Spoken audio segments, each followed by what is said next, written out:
Welcome to my channel, Purposeful Play, where I talk about all things early childhood education. I'm Danielle, and today I want to talk to you about question of the day. How I did it and what I love about it. So let's get started.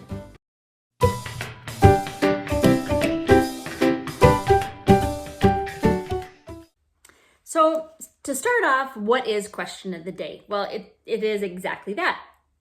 You ask the students a question. And I love it because it really is a great way to start the day. It's part of a morning routine or afternoon. I guess if you're teaching afternoons, it could also be part of your afternoon routine. I think it's a great way to do attendance. So as children are answering the question of the day, it's almost the same as saying, who's here and who's not here.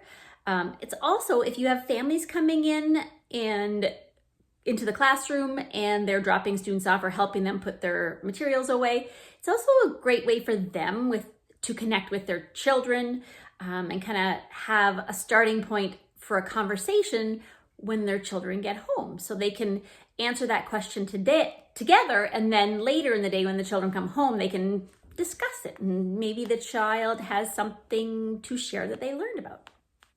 So I love it because it's a great routine. It's a great way to start the day. I also love it because it is teaching literacy and math skills. So if you think about it, this is how I would do it. And I'll share with you a picture of how I did it in a little bit. But literacy skills, children are learning how to identify their names, identify the names of their friends. Eventually, you might have them writing their own names. And of course, along with that, they're learning to identify letters and letter sounds. And then when you're reading those questions together, they're learning all kinds of other literacy skills, right?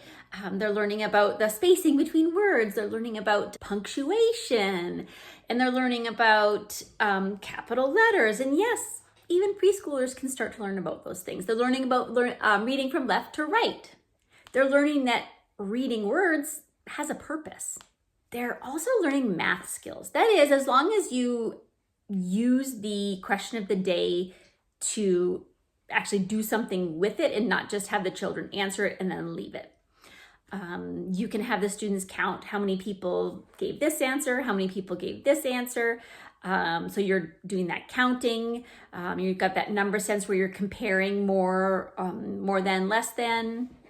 There's some data analysis going on there. If you have it in like a table or a Tchart. You also add some classifying too, because it might be, do you like this or you like this?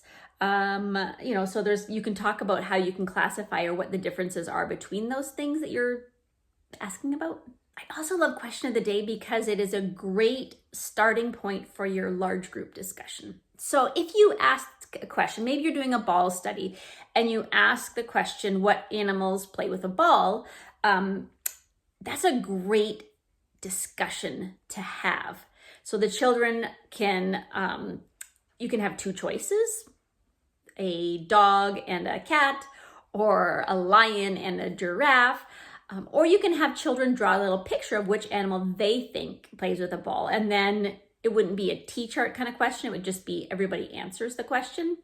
But it's a great discussion to have after you sort of discuss what the question is and what everybody answered. When I did that one actually led us during choice time to be pulling out our iPads and actually looking and learning about animals, because there were a cow. Did you know that a cow plays with a ball? I did not know that, but I do now. You can also use question of the day to introduce new materials.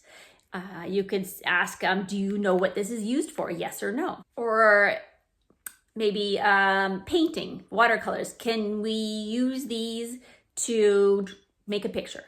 Or something like that. So it's a good way to introduce new materials, and you can use that to share with children how to use the materials, and then of course where it belongs, how to take care of it, that kind of thing. But I like it because it's a simple way to talk about new materials.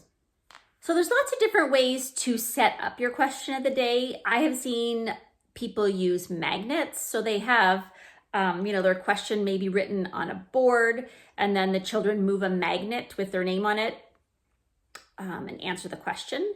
I've seen people use Velcro on a little, like a felt kind of Velcro board, or even on a board where they have circles, those Velcro circles on each side so they can stick their name on there to answer it. Pocket charts. I've seen people use pocket charts and little labels for their names, not labels, but you know what I mean, those kinds of things. You could also do it on a whiteboard if you want, whether it's, writing with a marker. That's a possibility. I always did it on poster board. I got a big poster board and I would make a Tchart, a really big one, and laminate it. And then the back side was just a line and it was blank. So that when I asked a question and I wanted maybe multiple answers, options, or if it was just a question that children could answer anything they wanted, that was an option as well. So I laminate it, and then I would use a dry erase marker, or sometimes, depending on the students, I would use a Sharpie, which you can erase with a magic eraser afterwards, to write the question up there. So for me, the beginning of this school year, I would have students grab their name card that had their picture on it, and that's how they would answer the question of the day. Because they weren't able to identify or find their names yet. So we started with that, and then we moved to just the name card.